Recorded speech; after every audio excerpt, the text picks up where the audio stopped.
Assalamu alaikum. I hope that all the students are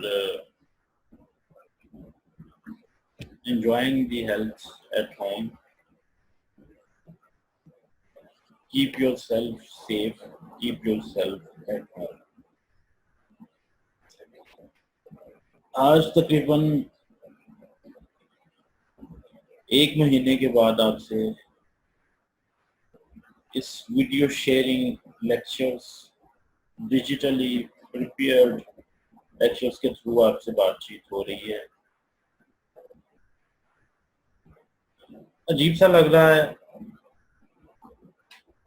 अकेला बैठा हूँ मैं, क्लास मेरे सामने नहीं है, but I am delivering the lectures. I'm going to deliver the lecture.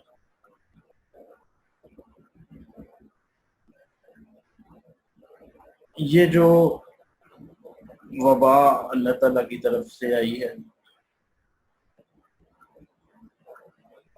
मैं अपने खालिक के हुजूर दुआ गो हूँ कि इससे जल्द अज जल्द हमें निजात दे दे, छुटकारा दे दे, हमें माफ कर दे, हमारी आजमाइश को खत्म करना दे। उम्मीद है आप लोगों के इम्तहानात अच्छे हुए होंगे और आपके टाइम की कीमत को मद्देनजर रखते हुए कि how precious is your time, the executive director of Sahara for Life Trust has directed us to start these e-lectures. Digitally recorded lectures will be available for your downloads. When you will download it, you listen to them and you look into it. उसके बाद फिर हमारा एक zoom का session होगा जो कि just आपकी जैसे क्लास होती है वैसे ही हुआ करेगा, और उसमें सब स्टूडेंट्स की अटेंडेंस भी हुआ करेगी और आपकी वो अटेंडेंस जो है वो आपकी सेमेस्टर की अटेंडेंस शुमार की जाएगी।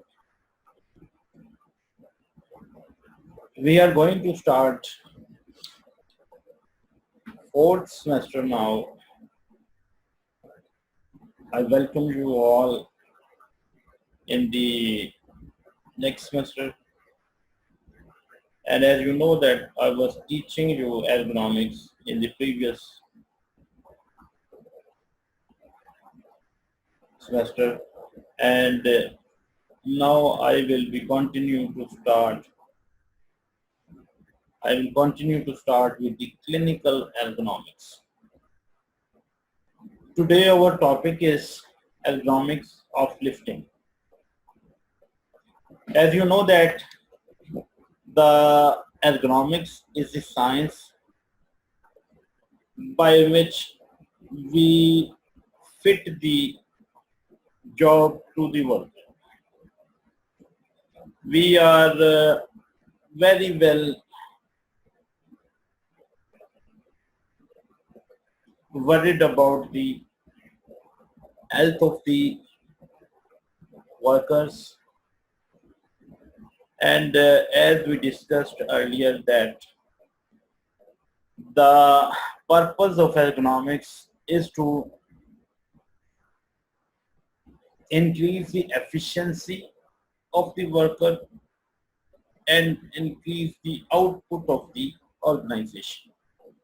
If the worker is at its optimum health, his performance is at its best, the productivity of that person will be at peak, and hence the organization will enjoy the benefits of the health of the worker. जैसे कि ergonomics of lifting के नाम से ही हमें पता चल रहा है कि ये लिफ्टिंग क्या है, what is lifting? Lifting is is when you are lifting, when you are upraising something from ground to the upper level or from any level to the higher than your own height. Lifting is taking the object against the gravity.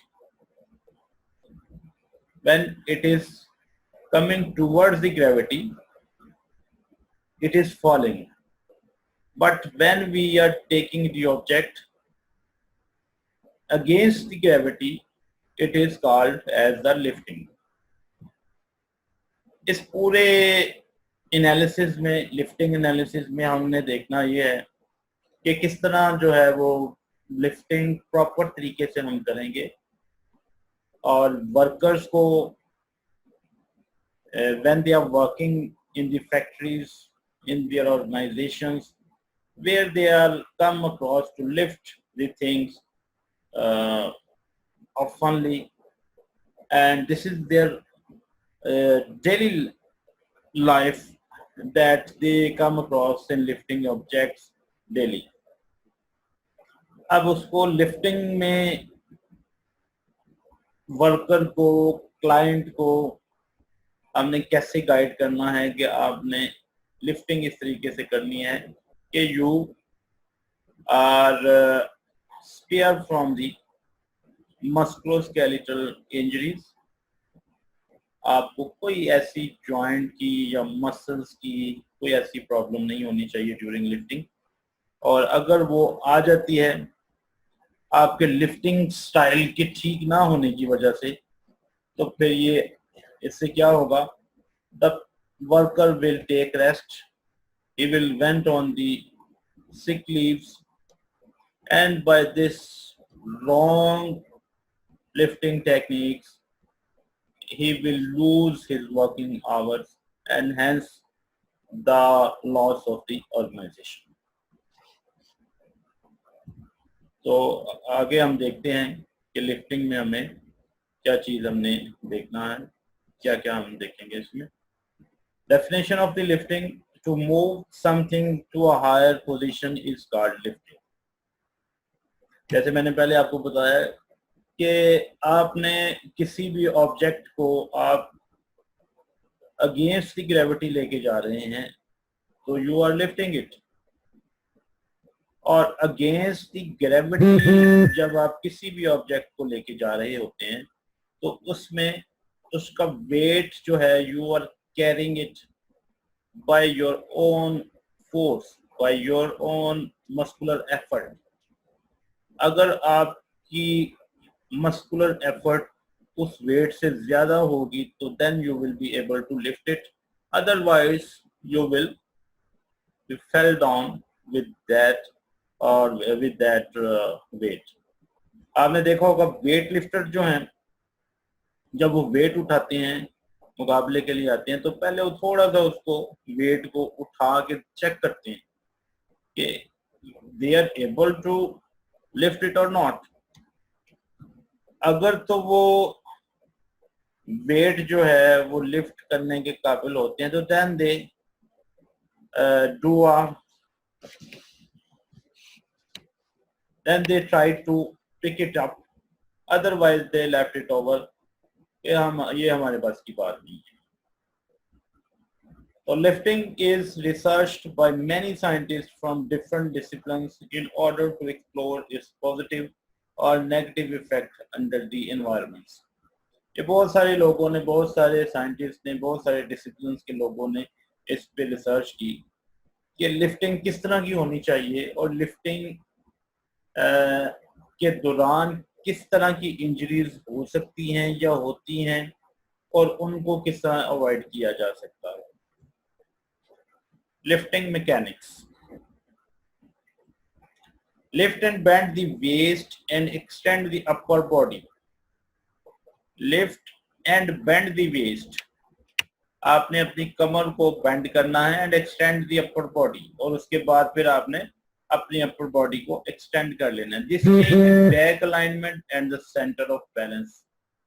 जैसे ही आप आगे को झुकेंगे, bend, when you are bending your waist, उसमें क्या होगा, आपका जो सेंटर ऑफ मास जो है it will B disturbed in the abdomen, abdomen आगे जाएगा तो आपका जो सेंटर ऑफ मास जो है वो डिस्टर्ब हो जाएगा और इसके नतीजे में क्या होगा, the spine has to support both the weight of the upper body and the weight of the load being lifted और लोड।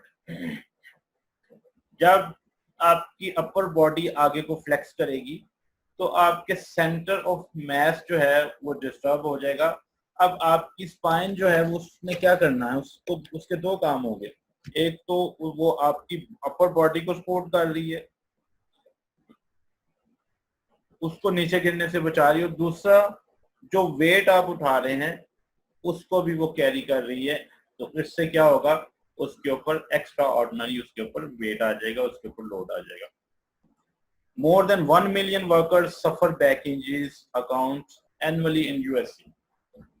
ये चीजें मैं पहले भी आपसे डिस्कस करता रहता हूँ कि यूएसए जिसकी मिसालें हम देते रहते हैं because they have an ideal system, और उसमें वो ये सारा कुछ देखते हैं कि हमारा जो वर्कर है उसको किस वजह से उसके वर्किंग आवर्स जो है वो डिस्टर्ब हुए हैं, और वर्किंग आवर उसकी किस बीमारी से जो है वो कम हुए हैं, और जितना वो काम कर सकता था ड्यू टू दिस डिजीज उसके ये इतने वर्किंग आवर जो है वो डिस्टर्ब हुए हैं। अगर ये हम इस बीमारी पे काबू पा लेते हैं या इसको कम कर देते हैं तो how can we increase the working hour and the productivity of the nation. ये देखें यहाँ पे आपको मुख्तलिफ हालतें दिखाई गई हैं, कैसे लोग लिफ्ट करते हैं और क्या उनका स्टाइल होता है। इसमें हम आगे थोड़ा सा जाके इसकी लिफ्टिंग की टाइप्स पढ़ेंगे कि कितनी टाइप्स की लिफ्टिंग हो सकती है। उसके बाद उसको हम एनालाइज करेंगे कि हर टाइप की लिफ्टिंग में क्या क्या चीज़ें जो है वो इन्वॉल्व होती हैं और कौन सी जो पोजीशन है या कौन सी लिफ्टिंग की जो टेक्निक है वो बेटर है, और किस तरह how to safely lift the loads which are greater than your body. You are lifting your body weight, and if there is some external load you are carrying by yourself, you need some extra muscular power. Lifting techniques.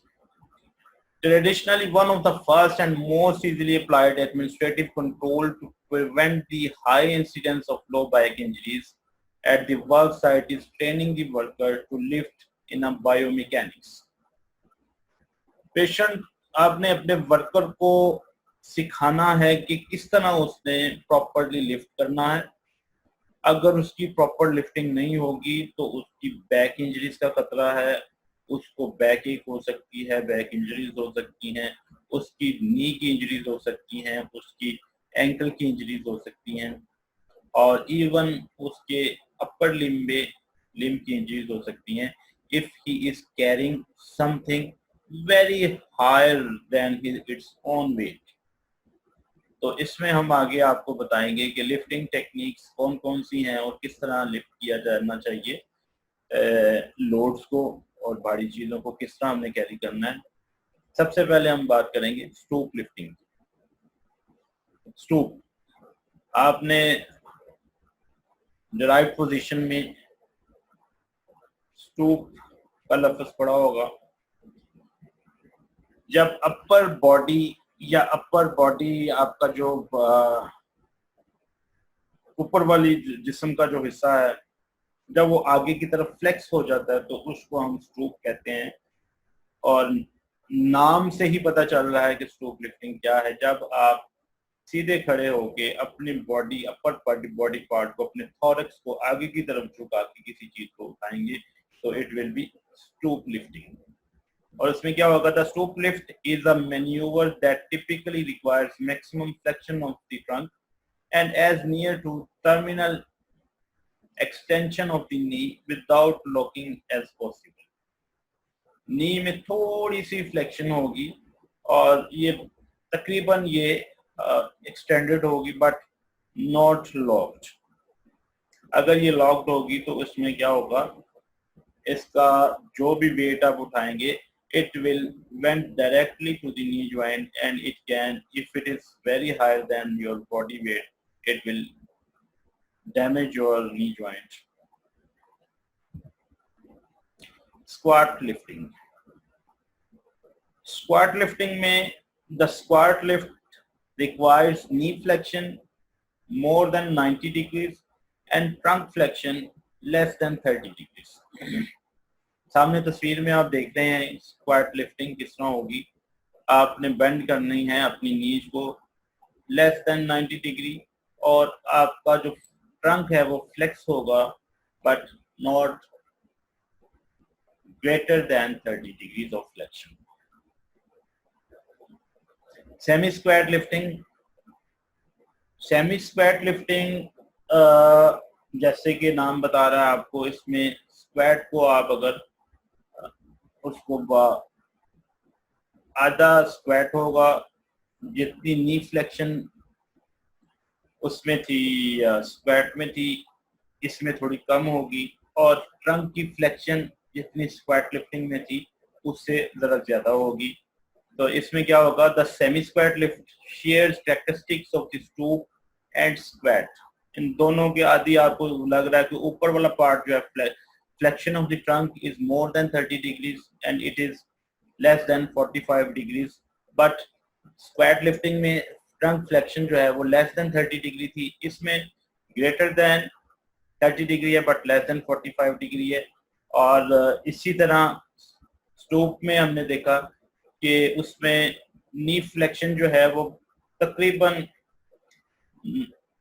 at the end थी, यानी कि उसमें बिल्कुल नी आपकी lock होने से पहले वाली पोजीशन में थी, एक्सटेंडेड थी, और इसके साथ साथ इसमें नी फ्लेक्शन थोड़ी सी ज्यादा हो जाएगी.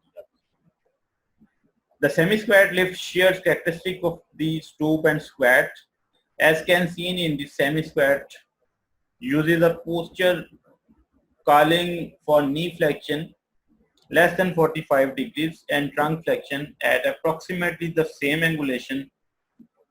The greater anterior tilt of the pelvis with this approach in comparison with the other lifts, promoting a lumbar lordosis.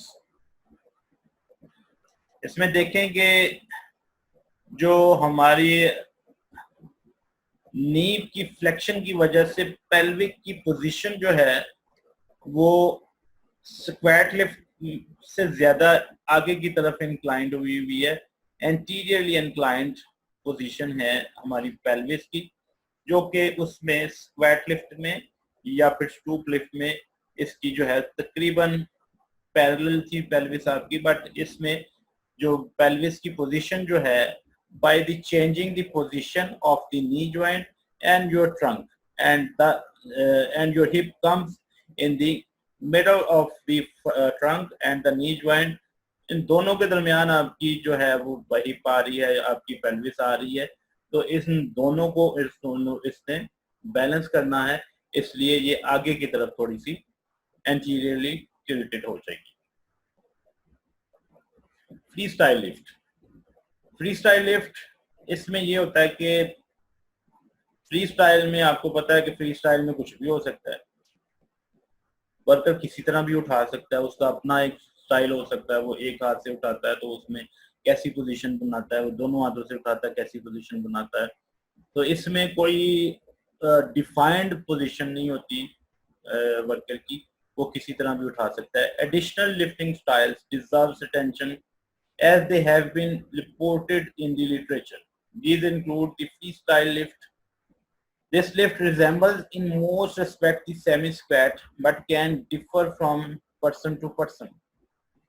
It is this variability that makes it difficult to examine during controlled study. अब इसमें जो है free style, उसको आप study करने में आपको बड़ी प्रॉब्लम होती है कि ये किस तरह होगा और ये किस तरह होना चाहिए, ये कैसे वर्कर करेगा तो ये होगा, अगर ऐसे करेगा तो क्या होगा. तो इसमें एडिशनल लिफ्टिंग स्टाइल्स जो हैं इनको एड्रेस करने की ज़रूरत है, क्योंकि अगर वर्कर इसको उन्होंने अडॉप्ट किया हुआ तो उनमें इंजरीज होने का ज़्यादा खतरा है. Load kinetic lift. The load kinetic lift requires a closer approximation of the load to the body just before the initial acceleration moment. Load kinetic आगे मैं आपको दिखा रहा हूँ इसकी काइनेटिक लिफ्टिंग में. Bend your knees and squat down. Keep your back arched and your head up while lifting. In this position allows more power to come from the larger muscles of the legs and keep the weight off your back.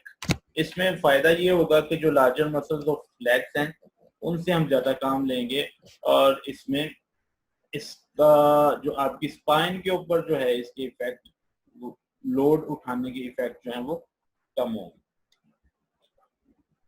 Management guidelines for safer lifting.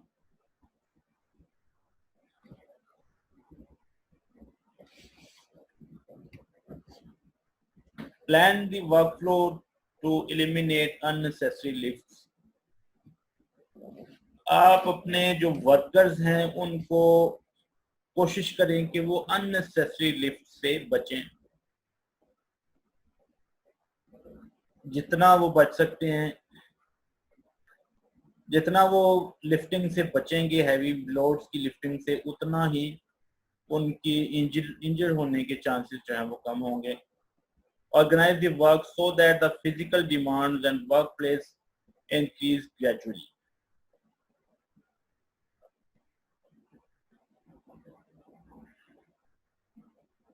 आप काम को इस तरीके से arrange किया करें कि काम की स्पीड और उस आपकी बॉडी के ऊपर उसका लोड जो है वो आहिस्ता आहिस्ता इंक्रीज करे, आहिस्ता आहिस्ता इंक्रीज हो. ये ना हो कि आप जाते ही जो है वो हैवी वर्क शुरू कर दें और आपकी बॉडी जो है वो अभी वार्म अप नहीं हुई या वो उस काम के लिए तैयार ही नहीं थी जो काम आपने उससे लेना शुरू कर दिया है, तो उससे फिर बॉडी के ऊपर एडवर्स इफेक्ट आ सकते हैं. इसलिए avoid this situation and gradually increase the pace and physical demand over your body so that it could be adjusted by your body और वो उसके काबिल हो जाए कि आप उससे वो काम ले सकें. Minimize the distance loads are lifted and lowered. Minimize the distance loads are lifted and lowered. आप जो डिस्टेंस लोड को ऊपर करने में या नीचे लाने में जो डिस्टेंस आपको वो चाहिए उसको आप कम से कम करें. आप कोशिश करें कि आप ग्रेजुअली चीजों को ऊपर लेके जाएं और ग्रेजुअली ही नीचे लेके आएं, बजाय इसके कि आप एकदम से कोई चीज उठा के नीचे से जमीन से उठा के ओवरहेड आप उसको प्लेस कर दें. आप उसको पहले उस वहां से उठा के जमीन से या जहां भी वो पड़ी हुई उससे थोड़ा सा ऊपर लेके जाएं और ग्रेडेड आप उसमें इंक्रीज करते हुए उसको आप ऊपर तक या जहां तक आप ले जाना चाहते हैं आप उसको ले जाएं और उसको आप उस डिस्टेंस को जो है वो थोड़ा सा डिवाइड कर दें.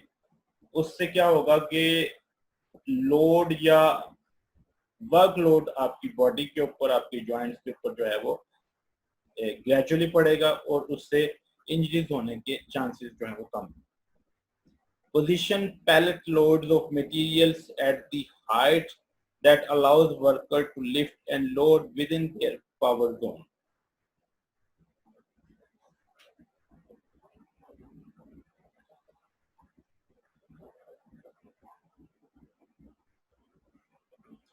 आप लोड्स को या जो भी काम वर्कर कर रहा है उसको इस तरह पोजीशन करें कि जो वर्कर वहां पे काम कर रहे हैं वो उसको ऊपर नीचे कर सकें अपनी पावर के मुताबिक. उनकी जितनी उनकी कैपेसिटी है वो उसके मुताबिक उसको हैंडल कर सकें, उसको ऊपर नीचे कर सकें.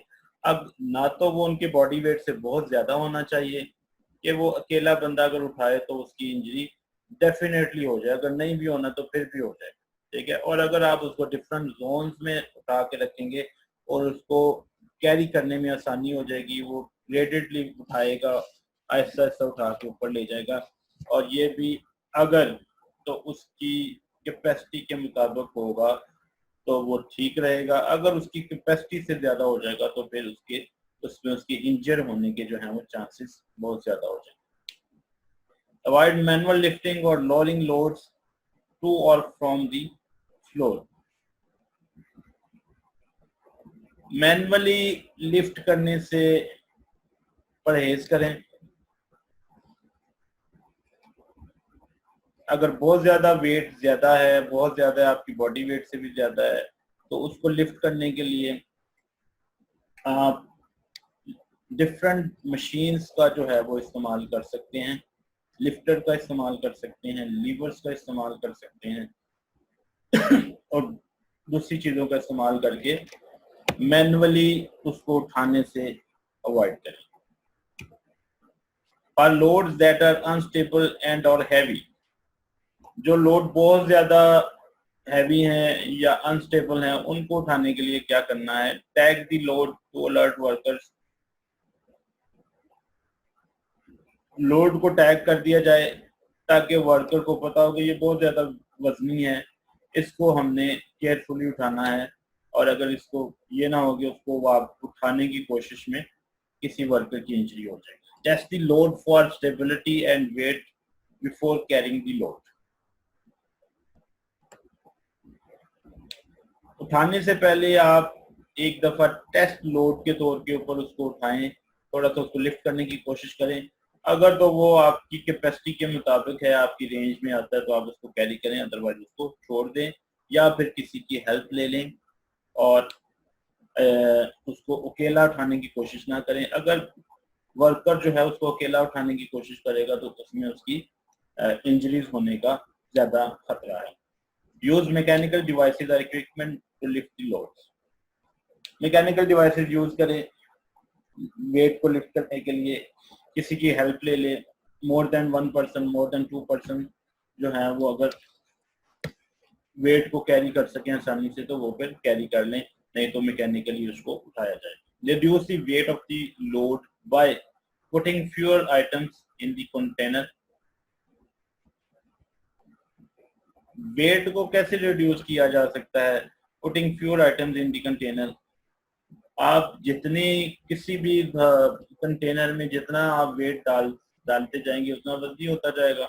उसको कम करने का क्या तरीका है? उसको कम करने का यही तरीका है कि आप उसमें आइटम जो है कंटेनर में कम डालें ताकि वो एक बंदा जो है वो इजीली उठा सके, ना कि वो बहुत ज्यादा वजनी हो जाए और एक बंदा जो है वो उसको आसानी से उठा भी ना सके। यूजिंग स्मॉलर एंड और लाइटर वेट्स कंटेनर। छोटे कंटेनर या लाइटर वेट के कंटेनर यूज करें ताकि उसका वेट ज्यादा ना हो। Reduce the frequency of lifting and the amount of time employees perform lifting task by rotating workers in lifting task with other workers in non lifting task. आप workers को rotate भी कर सकते हैं, यानी कि अगर किसी वर्क स्टेशन पे लिफ्टिंग बहुत ज्यादा है तो बजाय इसके कि 6 घंटे की या 8 घंटे की शिफ्ट में एक वर्कर जो है वो 6 घंटे या 8 घंटे वेट ही उठाता जाए तो उससे क्या होगा? रेपिटिशन से फ्रीक्वेंसी ऑफ रेपिटिशन जितनी ज्यादा होगी उसमें चांसेस ऑफ इंजरीज उतने ही बढ़ जाएंगे। तो इसलिए